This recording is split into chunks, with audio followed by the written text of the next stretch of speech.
सीटों के उपचुनाव में सियासी गलियारों से लेकर सड़क तक संग्राम छिड़ गया है। ये दो तस्वीरें देखिए कैसे वोटिंग के दौरान भारी बवाल हो गया।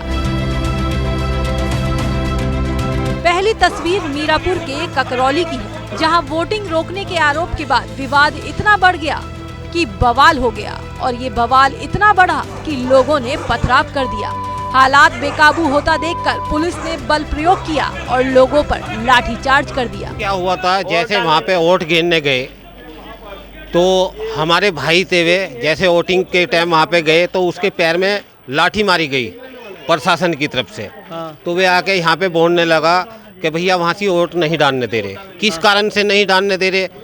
कि भैया दाढ़ी देख के हमारे वोट नहीं डालने दे रहे। तो वे यहाँ पे आ गए। यहाँ पे 10-20 आदमी इकट्ठा हुआ कि भैया हमको आगे तक बात पहुँचाना है, अधिकार है हमारा वोट डालना, कोई जुर्म तो नहीं कर रहे हैं। तो जैसे 20 आदमी यहाँ पे इकट्ठा हुआ, 1-2 गाड़ी को भी रोका तो प्रशासन की गाड़ी उधर से आई, कुछ नहीं पूछा, तुरंत से लाठी बरसानी शुरू कर दी।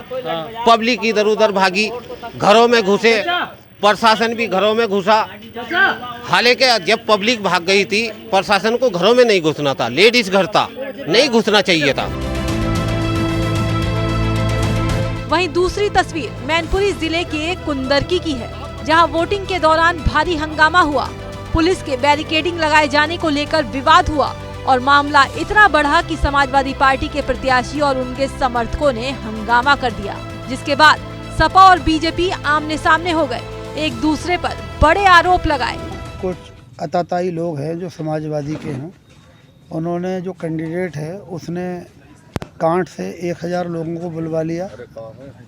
जो वहाँ के विधायक हैं कमाल अख्तर, उन्होंने 1000 वोट 1000 लोगों को यहाँ भेज दिया। फहीम है बिलारी से विधायक, उन्होंने 1012 लोग यहाँ भेज दिए।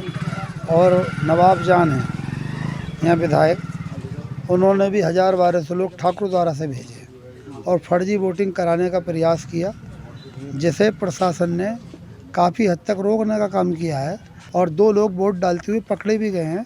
हमारे यहाँ मैनपुरी के पास ही एक बूथ नंबर 251 है, ऑर्डर ने पडरिया।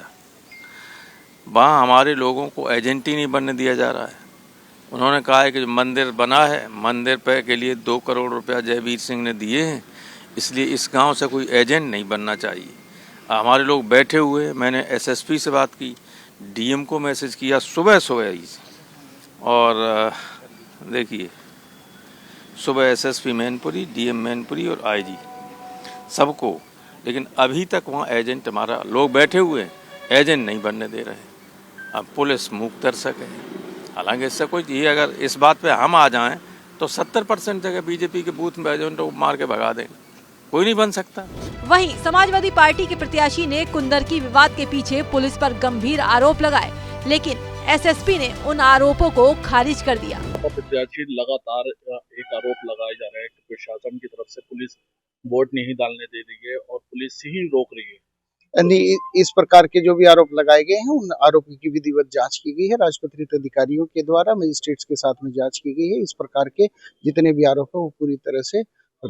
इसके अलावा सीसामऊ में भी समाजवादी पार्टी ने पुलिस पर गंभीर आरोप लगाते हुए धरना दे दिया और सपा का मानना है कि पुलिस बैरिकेडिंग लगाकर आईडी चेक कर रही है और लोगों को वापस लौटा रही है, खासकर मुस्लिम मतदाताओं को, जिसे लेकर समाजवादी पार्टी ने सोशल साइट पर पोस्ट करके लिखा कि कुंदरकी, मीरापुर, सीसामऊ समेत तमाम उपचुनाव वाली सीटों पर भाजपा सत्ता जुल्म कर रही है और पुलिस के माध्यम से वोटरों को वोट डालने से रोका जा रहा है। जिस तरह खुलेआम लाठीचार्ज किए जा रहे हैं, खुलेआम मतदाताओं को रोका जा रहा है। मतदाता अपने वोटर आईडी दिखा रहे हैं, अपना आधार कार्ड दिखा रहे हैं, अपनी पर्चियां दिखा रहे हैं और सामने आ रहे हैं कैमरे के कि उनको ये कह के कि उनकी फोटो नहीं मिल रही है, उनकी तस्वीर नहीं मिल रही है, झूठी कहानियां बना के जो उनको मतदान से रोका जा रहा है। मैं समझता हूँ लोकतंत्र के लिए बहुत खतरनाक है। वहीं समाजवादी पार्टी की शिकायत पर चुनाव आयोग ने कार्रवाई की और कानपुर में ईसी ने कई अधिकारियों को सस्पेंड कर दिया। वहीं सपा सुप्रीमो अखिलेश यादव ने बीजेपी को आड़े हाथों लेते हुए कहा कि बीजेपी खोट से वोट लेकर जीतना चाहती है। बीजेपी ये चुनाव वोट से नहीं, खोट से जीतना चाह रही है। भारतीय जनता पार्टी ये उपचुनाव वोट से नहीं खोट से जीतना चाहती है। भाजपा हार के डर से प्रशासन पर बेईमानी करने का दबाव बना रही है। भारतीय जनता पार्टी हार के डर से पूरे प्रशासन पे दबाव बना रही है कि अधिकारी बेईमानी करें। मैं अपने मतदाताओं से अपील करूंगा, एक नहीं कई बार वोट डालने के लिए जाएं, डटे रहें और वोट डालकर ही आएं। उपचुनाव के बीच इस वोटिंग को लेकर सपा ने बीजेपी के खिलाफ मोर्चा खोल दिया है। बता दें कि लोकसभा चुनाव के बाद सियासी तौर पर देखा जाए तो यूपी के उपचुनाव बेहद खास माने जा रहे हैं, क्योंकि इस चुनाव को 2027 के विधानसभा चुनाव का सेमीफाइनल माना जा रहा है। उपचुनाव में यूपी सीएम योगी आदित्यनाथ और सपा प्रमुख अखिलेश यादव की साख दांव पर लगी हुई है। इस खबर को लेकर आपकी क्या प्रतिक्रिया है, हमें कमेंट करके बताएं और देश दुनिया की तमाम खबरों के लिए देखते रहिए एबीपी लाइव।